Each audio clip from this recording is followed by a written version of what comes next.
Hi, I'm your host, Dr. Phil Hoffman, and on this episode of Pause, we'll be talking with folks from Big Brothers, Big Sisters of Warrensburg and Johnson County. Stay tuned, that's coming up on Pause.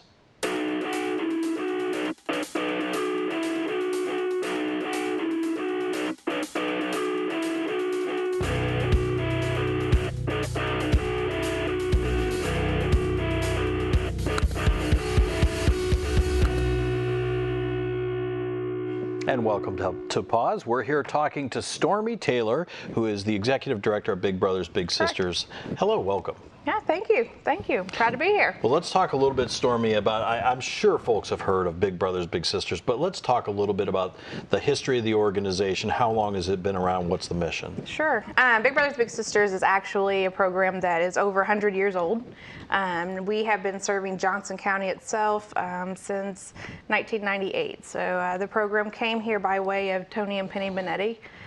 They were a military couple who had been a big brother and a big sister as a big couple in the program, and they really wanted to be a big again, and had looked for the program, wasn't one here, and really had kind of sat down, did a little soul searching, and thought we need to start a program. So they went to the community and went to Kansas City to their program and said, what do we need to do? They said, you need to raise a lot of money and find a building.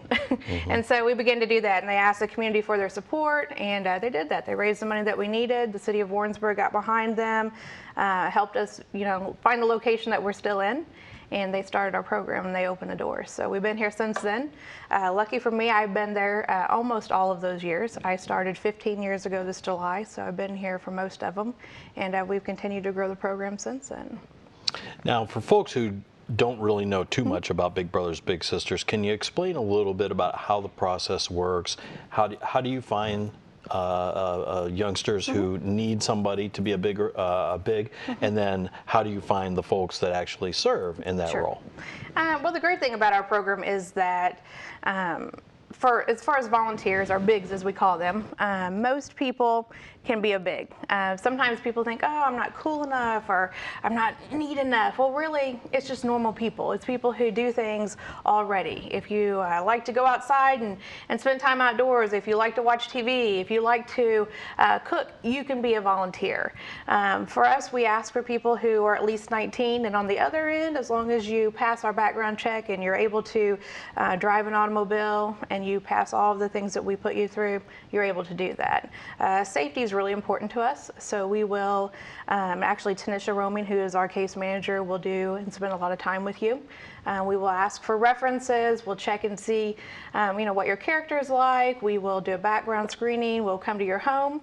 If you have animals, we'll check and see what your pets are like. We'll check the safety of your home environment, and then kind of move forward from that. As a volunteer, we ask you what type of child you're interested in spending time with, because after all, you're going to make the biggest impact on a child. And so for our kids just need to live in Johnson County. They need to be between the ages of 7 and 14. And someone who is living in a single parent family or a non-traditional home. So maybe a grandparent, an aunt or uncle, someone who is in a foster care situation, something like that. And so then what we do for our kids is we want to get to know them, what it is the kids like to do. And so we'll come into a home visit, and it's really just a time and an opportunity for us to get to find out what it is that the guardian's looking for. Someone, is it someone they, to spend time with, helping with schoolwork? Is it someone that they want to take their child fishing? What is it they're looking for? And then the child gets to answer the easy questions. What is it they've always dreamed of doing? What is it they like to do, which ironically is usually different than what the parent says. But I find with my own kids that's okay, it's pretty normal. And then we find out, what is it that the child's been through? What's in their background? Because sometimes that's what connects them with a volunteer. We have some matches that have connected on, maybe they've lost someone. We have one big sister who had lost her mother, and the little girl had lost her brother, and so they really connected based on that.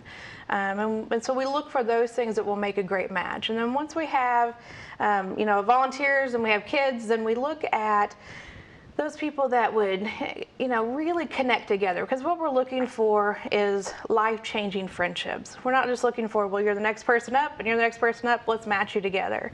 We're looking for someone who can make that real difference in their life. Because we find that that's truly what the impact in our program does. So a lot of times I think people may have the misconception of, well, if I volunteer to be a big, I'm going to be working with a child that has just terrible problems, Right. that's been in jail, that's, you know, I mean, I think at least sometimes there's a perception that that's what it's like, Right. and that's really not, It's not the case. You know, we have kids that are all shapes, sizes, forms, every kind of background. And certainly we're going to help any child that we can. And we're going to share with you the information that we can about that child. We have kids who have troubled backgrounds, no doubt about it. And we have kids who really need help, and kids that are going to be a little bit more difficult and challenged to match with a volunteer. And then we have kids who their only criteria that they meet is they happen to live in a single parent family. And they really are looking for someone that they can just spend a little bit more time with. Maybe someone they can talk to about problems, or try to help guide them through the divorce maybe their parents are going through. Or maybe they're new to this community and it's a single parent family, and they really just need kind of an outlet to get out and to find out, you know, what's going on around here. And so, no, you know, they're not necessarily troubled. Sometimes, you know, people tend to think that you have to be in a poverty situation to be in our program, and you don't. So we don't have any of that kind of criteria. And so really, you know, we have a lot of different kinds of kids that come into our services, and sometimes we have parents who do the same kind of idea. If it's a mom who has a daughter, sometimes she feels like, well, I'm that role model, and you are a role model as a parent, no doubt about it. But the more role models that a child can have, the better. So if we can give her a big sister to help enhance what maybe you're doing, or to encourage that, then we want to be able to do that. And that's kind of what we're here for. And the other thing I think sometimes people have questions about is, well, so do I have to be rich? Do I have to buy the kid everything? Sure. Do I have to take them everywhere? And is that an expectation? And I know that's not true at all. It's not true. Yeah. It's not. And one of the things that we really encourage our volunteers to focus on is spending quality time with a child. Now, we know that, you know, certainly there's going to be costs that come with it. You know, you're going to go to the park and you're going to hang out, and we do ask for you to pay for any activities that you decide to go on with a child, but we really ask you and encourage you to, you know, look at what kinds of things can you do to get back to the basics. Play board games, you know, spend time with the child, come up with activities that you can do that are in the community, go to community events, volunteer together, you know, and certainly there are going to be some people who have more income than others, and we try to match, especially children in the same family, with volunteers that have similar backgrounds, so you don't have any comparison things that are happening. But it really, and I think if you ask the kids in our program, in the end, they're not going to say, well, here's the activities that I absolutely love the very, very most. They're really going to say, I really enjoy being with my big because we talk about things and we hang out and we laugh about stuff. Now, certainly they're going to remember going to Worlds of Fun if you do that, or they're going to remember doing something cool, but they're really going to remember spending time together. And I think one of my favorite remembrances, we had a little boy who was in the program some years ago, and I asked him that question. I said, well, what do you love to do with your big brother? And he sat there for a few minutes, and he looked at me, and he goes, you know what I really love the very most? He goes, we go to the movies. And I was like, oh, here we go. He goes, no, listen. He goes, we go to the movies. And that's cool, and I appreciate that. He goes, but when we get done, he goes, we spend 10 minutes every time sitting in the car talking about what our favorite part of the movie is. And I love that 10 minutes. And I thought, wow, 10 minutes. I mean, he loves that 10 minutes of just pure one-on-one time, finding out what it is he liked the most. It's all about him, and that's what he likes. And I think that really kind of sums up what kids are looking for. They're looking for some personalization. They're looking for time that somebody's just spending time just with them. Now, I know sometimes, and it varies in different big situations, sometimes there's a shortage. So maybe you have more little brothers than you have volunteers, or you Sure. have more little sisters than you have volunteers. Right. What's the case here in Johnson County? Right now we have actually have little brothers that are waiting for volunteers. We get little sisters who come in and want big sisters all the time, so I don't ever want to discourage big sisters from applying. But we do get little brothers more often than little sisters who need a volunteer. And right now we have about 8 or 9 little brothers who are waiting for a big. As a male, you can volunteer individually as a big brother, or you can volunteer as a big couple. And sometimes families like to do that, where it's a married couple. Maybe you have children in your family, and we incorporate them in the the package, the match that happens. And we screen both of you, and we make sure there's no safety issues, and driving's fine, and all those kinds of things. But we continually get new children in our program, and we encourage people to stop in and see us and see if the program's right for them.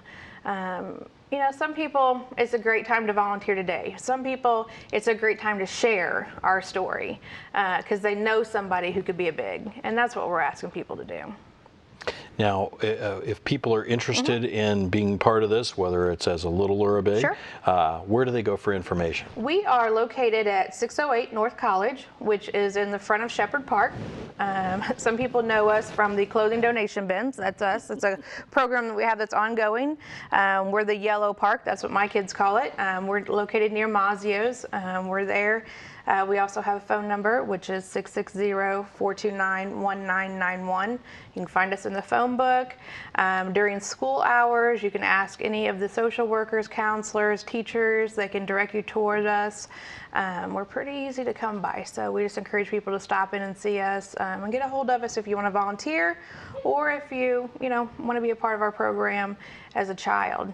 You can also visit our website, which of course is just Big Brothers Big Sisters of Johnson County. All right, so we've talked to Stormy, and now it's time for us to talk to the direct questions to our match that you brought with you today, which is Faith and Karen. They're going to join us here in just a minute on pause, so stick around. We'll be back with Faith and Karen.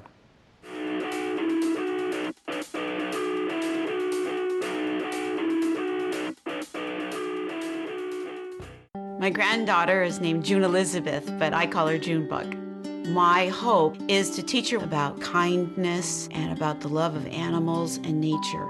I want Junebug to have the same opportunities I had by watching PBS. My husband and I feel so strongly about our PBS station that we've included them in our estate plan. Call 1-800-753-3436. PBS is part of our values, and we want to pass it on to the next generation. What if news wasn't just a commodity, but a commitment? The fiscal cliff is a fiscal suicide. Why shouldn't we explore every side of the story? The Syrian army had pulled back. Where can you turn for news you can trust? How do we make sense of something like this? On PBS, we believe journalism should never stop asking questions. Give to your PBS station and support independent journalism. We answer to no one but you. Who says we can't know how a Civil War soldier felt, or what it's like to change the rules of the game? Ken Burns pioneered a new way to tell America's story. And only PBS gives filmmakers like him a place to push the boundaries of what TV can do. Give to this PBS station so stories like these are available now and for generations to come. What if we could unlock every mystery? we're at the beginning of a revolution. That's a huge discovery. That's never been done before, ever, anywhere. Let's shop it first. No one feeds our curiosity like PBS. Give to your PBS station so future generations can keep asking, what if? And welcome back to Pause. Joining us now are Karen and Faith, who are a match in Big Brothers Big Sisters of Johnson County. Welcome. Thank you. Well, let's talk a little bit about the process that you guys went through to find each other. Obviously, Stormy talked a little bit about how this all works, but Karen, can you talk a little bit about how you got involved with the program, what made you get started with it? My first exposure to Big Brothers and Big Sisters was actually because they have a very large auction, fundraising auction every year at the Elks Lodge, and I enjoy auctions, and so I had been, and they started talking about the needs that there were for littles and for girls and guys that, you know, kids that were wanting older people to kind of help them out. At that point in time, my two kids were pretty much grown, about to leave the house, and so I kind of made a phone call and just wanted to find out more what the whole situation was about. I was of the same mindset that, you know, they were taking poor little kids out of the ditch and trying to clean them up, and I wanted to find out more about the situation, and so I called and talked to Stormy actually and decided to go ahead and fill out an application and be involved with it because I wanted to be a part of that organization. Stormy reeled you in, right? Yes, she got you to the auction, and that was it. That was it. So Faith, obviously, you as a person that's involved in the program, you know, we've talked about the misconceptions of the type of student, the kid that's involved in the program. You've been doing this now, I think you said, for 5 years, right? Yes. So tell me a little bit about your experience. How did you hear about this, and were you excited when you thought about being a member of Big Brothers Big Sisters, or were you kind of like, I don't know? Well, actually, my grandparents are really close friends with Stormy, and so they they kind of gave word to my mom, and I had been waiting for a while. Once we had signed up, I was really excited. I wanted to have someone to go hang out with. It sounded so cool. And when I actually finally got Karen, I actually had one before her, and she was only around for a few weeks, and then she just disappeared. That was kind of sad, and so I was back on the waiting list, waiting again, and then Karen came along, and it was pretty great after that. So I was very excited, very thrilled to have someone around. And it has to be frustrating when you've already waited, you finally get somebody, and then that happens. At any point did you think, well, maybe this is just not going to happen, maybe I'm not going to find somebody to hang around with? Stormy is very encouraging when it comes to that. She won't let you think that. It's not a thought, it goes through your head. So just the common theme in all this, by the way, is Stormy, right? That's the common theme.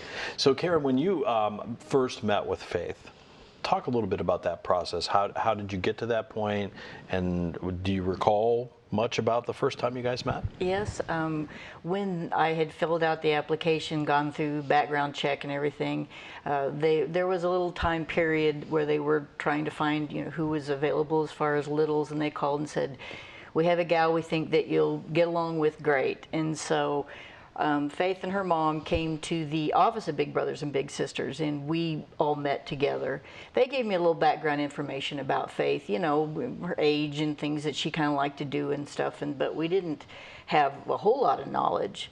I remember when I walked in the office and she was there with her mom and her face lit up. It was a great day. So Faith, do you remember that first day? Do you remember? I do. I was very excited, very, I can't think of the word, very impatient waiting. I wanted her to get there. I wanted to meet her. I was very excited when she walked in, and that day changed my life, everything about it. So how old were you when you guys started as a match? I can't remember. I think it was probably 9, just before my 10th birthday. Okay. So I imagine over the 5 years, things have changed in terms of what you guys do, because I certainly, with my own daughters, know that between a 9-year-old and a 14-year-old, they're not interested in doing the same thing. So talk a little bit about sort of what you guys do together and how you spend time together. How has that evolved over the period? Well, we definitely love doing crafts, so kind of just depended on the different craft that we decided to do, or we like going shopping sometimes. It's something we've added in more recently, which is kind of nice, kind of fun, and don't get to do that with brothers around. We take random trips places. It's just nice. We get to talk a lot. We talk a lot more now that I'm older, for sure. Karen, how about you? What have you seen change over the 5 years that you've been working with Faith? Well, she's certainly right that we both love to do crafty stuff. I mean, we go painting, paint pottery, paint watercolor classes. I have a lot of craft stuff at my house. Sometimes she comes over and we'll sit and play with beads and make jewelry. It's probably the one common theme that's really bound us together because we have a great time doing just about anything crafty like that. And I think that early on it was trying to find more activities that she enjoyed, and as we grew together, it became more just, well, what can we do while we're talking and gabbing instead of just sitting? So it's kind of evolved more that we do a lot more communicating about her life and my life and things that are changed and going on in school, but we still enjoy doing a lot of things, even if it's just window shopping sometimes. Going to a movie, you know, it's often not involved, it's not, you know, we were talking about the costly things. I mean, when we were early starting on, sometimes we just go sit at Dairy Queen and have ice cream cones and just gab. So when you look at the experience of being a big sister, was that something that you had thought about prior to going to the auctions, or is this something that's just totally new to you in your life? It was a totally new idea, and I mean, I'd heard of Big Brothers Big Sisters.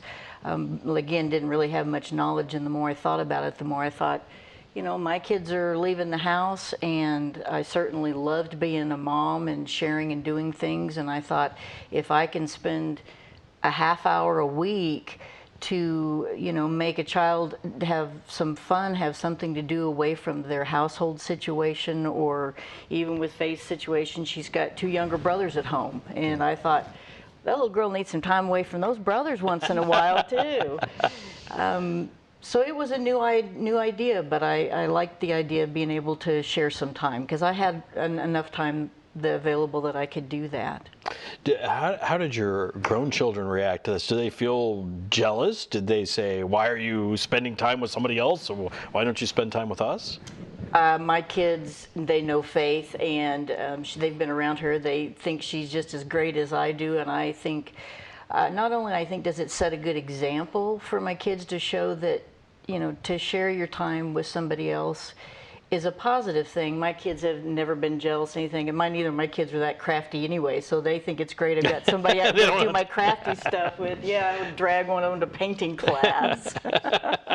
Well, and from your perspective, Faith, I'm sure that, you know, it's probably nice sometimes to have a conversation with somebody outside of your immediate family.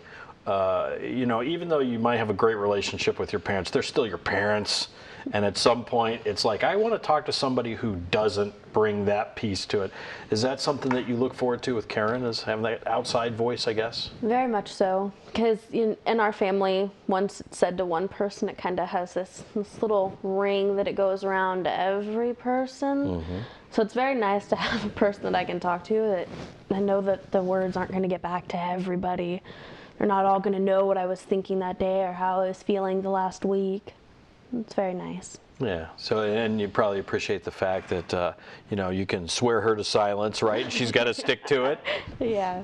So if you were to talk to folks who are watching the program right now and tell them sort of why it's a good idea to be involved with Big Brothers and Big Sisters, what would you say? First, I would say it is a commitment. It's not just go playtime once in a while. It's a commitment for a child. And I think if there's, you know, a part of somebody that feels like they have the time that they could commit to being a friend is what it's really all about. And it doesn't take any more than that. Everything else is icing on the cake. And somebody that has time that perhaps wants to give opportunities to a child that wouldn't otherwise have those opportunities for friendship, for activities, for anything like that, it's a great benefit and a great program, and I've probably gained much more than she has out of this, just in sharing and realizing sometimes that there's a lot of kids out there that have a lot of needs, and sometimes you don't realize that until you get involved, and it's a great feeling to be able to help out with that. Faith, how about you? If youngsters are watching the program and they're like, I don't know if I really want to be a big brother, little sister, or little brother, what kind of advice would you give other people that are maybe younger and they're thinking about whether they want to ask their parents about being involved? I think that I would say something like, my life has changed a lot, and it has changed for the better. She's led me in one of the best directions I can go. My profession that I want to follow into, it's following her footsteps. She's a great role model. It's what they all act as. It's pretty great to have someone to look up to, other than just your parents. Wow, that's awesome. Well, see, we're having a hallmark moment here, right? That's great. But that is, when you think about what you hope for when you get into Big Brothers, Big Sisters, on either side of the coin, this is what you hope for, right? This is the outcome that you hope for. My hope was that I would be able to spend time with somebody and make a change in that child's life for the better, and opportunities that they wouldn't otherwise have. And Faith and I have just hit it off so well over the years that I can't imagine not being a part of her life and not seeing her and knowing what's going on with her life. And it's like my own different family, kind of. Mm-hmm. Well, thank you very much, Faith, for joining us today. Karen, for joining us. We appreciate you being here. And if you would like to find out more about Big Brothers, Big Sisters of Johnson County, we'll have that up on our website. You can go there anytime at kmos.org. And of course, you can always call Stormy. Thanks for joining us. We'll talk to you again next time on Pause.